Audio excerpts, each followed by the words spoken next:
Okay, hi. My name's Rochelle, but you can call me Shell or Shelly. Um, I'm making this video to see if people actually give a fuck, and even though they don't really know about me, but whatever. This is basically about my depression and everything.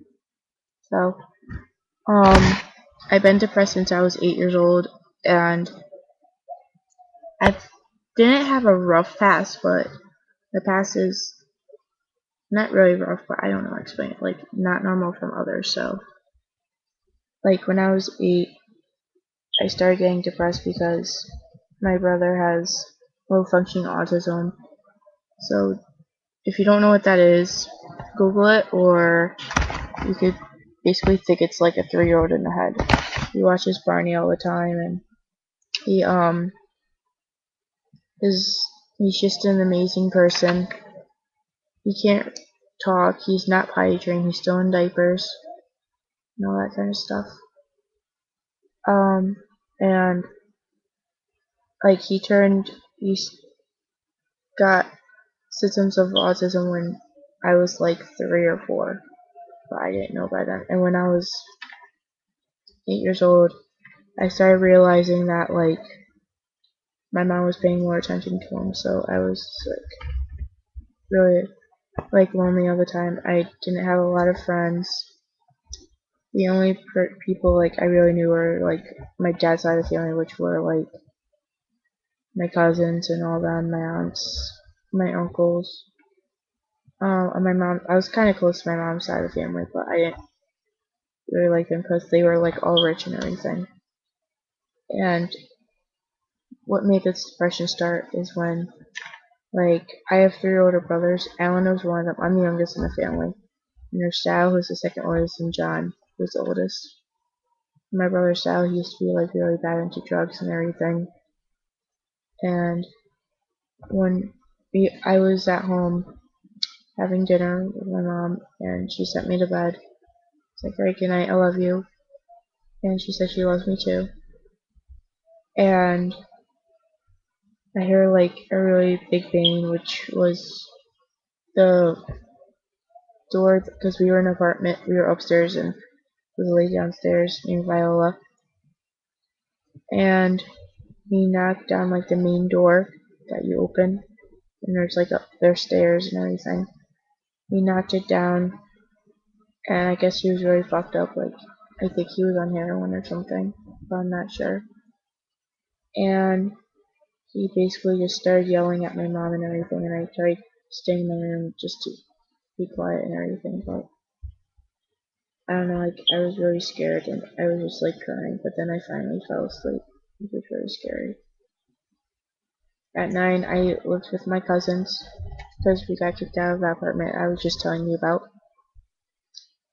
And basically, I lived with my cousins since I was like 12, and when I first moved in, I wasn't really close to them and everything, but now I'm close. And my cousin, who's like close to my age, she like fucked with my mind so bad. Like we used to play like a lot of games, and one game was called Slaves, and I was the slave, and I would do what she wanted. And there was these rocks, they were like crunchy, and like they were like small rocks, but they were like in the driveway, you know, like those pointy rocks or whatever.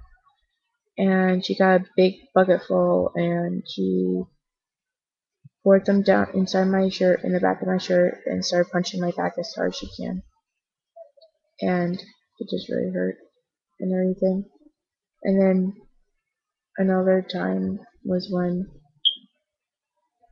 she basically, we made this club where like I was like in love with cats, so I made a cat club, and then she made like a dog club or whatever.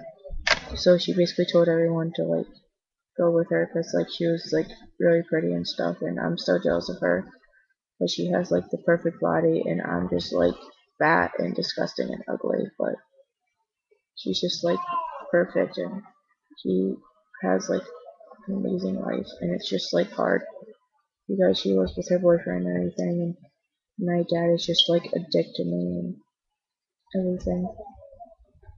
Like honestly, I can't really stand my family. like they always put me down and they think I'm just gonna be a serial killer because I just have this bad urge to hit my cats. I know it's really fucked up, but I can't help it. I'm getting therapy for it, but I don't know. But back to the story when I was 9. And like another story was when we had this closet. It was like that house we lived in was really fucking haunted. Our house was in front of a graveyard, so the graveyard was in back of us. And there was this closet in the little hallway thing, like the back hallway, and it had all spiders and shit. And there was no doorknob, so they put me in the closet, and I was stuck in there for like 2 hours because they couldn't get me out. And I just feel like they did it on purpose, but who knows? They couldn't do it on purpose sometimes, but sometimes they can. And another story was when it was winter and it was snow, and we used to have this fort in our backyard, which was close to the graveyard. And basically, we were playing in the snow, and I slid on the snow and I sprained my ankle. And my cousin and her sister were just laughing at me.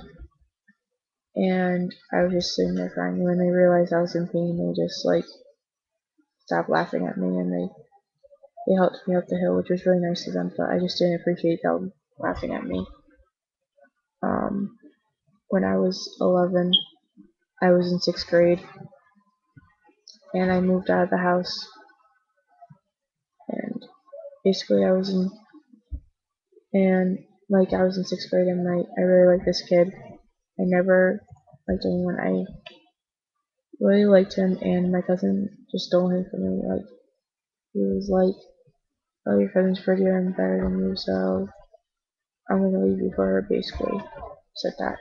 It just really hurt me because, like, I thought he really liked me for who I was, but guess not. But 6th grade, a couple of shit happened. I was bullied really bad. Like, one time, I was going to the bathroom, and I walked out of, like, the little stall thing to go wash my hands, and this girl was like, "Do you want to play wrestle?" I was like, "What?" And she basically, like, shoved me against the wall and was, like, punching me, and, like, she basically kicked my ass in the bathroom. And she told, like, my friends that, like, we were joking around, and they believed her.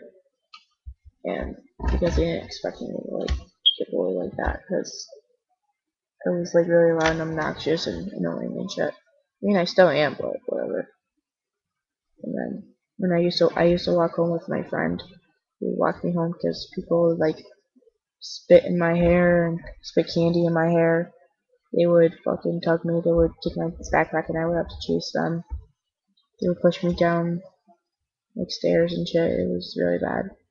And people used to fight. There was, like, 3 clusters for each grade, and there was this cluster named 7, and basically, like, people would get in, like, a lot of fights, and I went in the middle of a fight, and I got shoved really hard into a locker.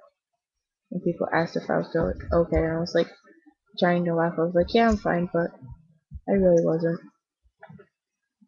And basically, that's why I'm like, I think that's one of the reasons why I'm so antisocial and shit, because people just don't give a shit about anyone nowadays, and they just fucking bully just to get their anger out.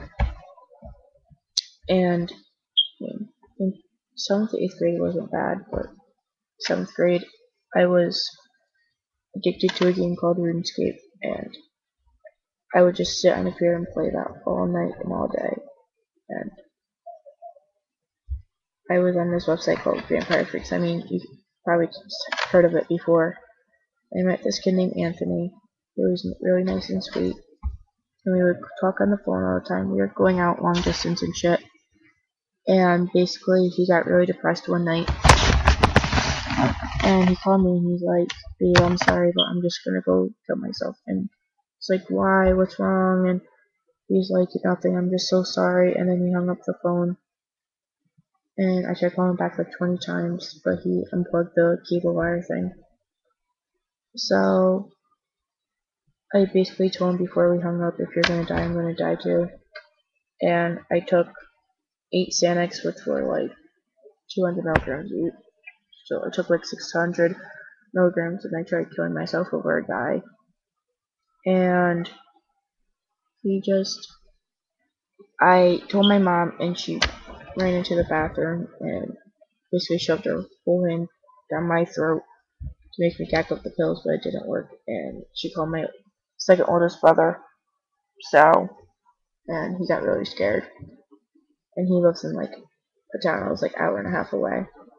So I ended up going to the hospital, being rushed by ambulance, and they asked me for his phone number. I was like, I can't give you his phone number.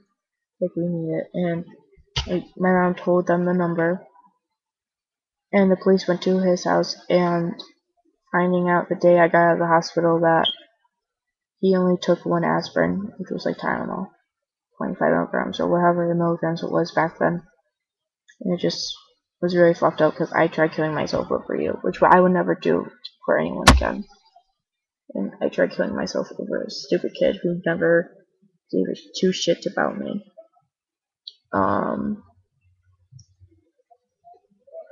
I was abused by my dad a little bit, but not really. Like, one time I was on a computer and he was like, I want to go on it, and I was like, no, because I was a computer for death then. And basically I was sitting on a computer chair. He pulled it back, and then he flipped it, he pulled me back from it. So, this is making really weird noises, sorry. It's kind of freaking me out. When I was, sorry, I'm like out of it and tired and shit, but when I was, no, 2 years ago, I was with this kid. I just moved to my town. I was new to the town, like back in '09, which was like basically 3 years ago.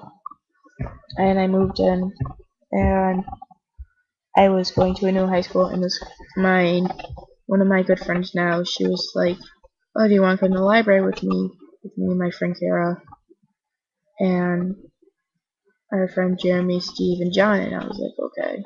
So we went there, and I met this kid I was with for like almost a year. We were together for like 9 to 10 months, and we went out for a while, and there was a couple incidents with that. Like, one time I don't know if you consider this sexually abuse, but we were having sex and he wanted to do it at the ass. I was like, okay, whatever.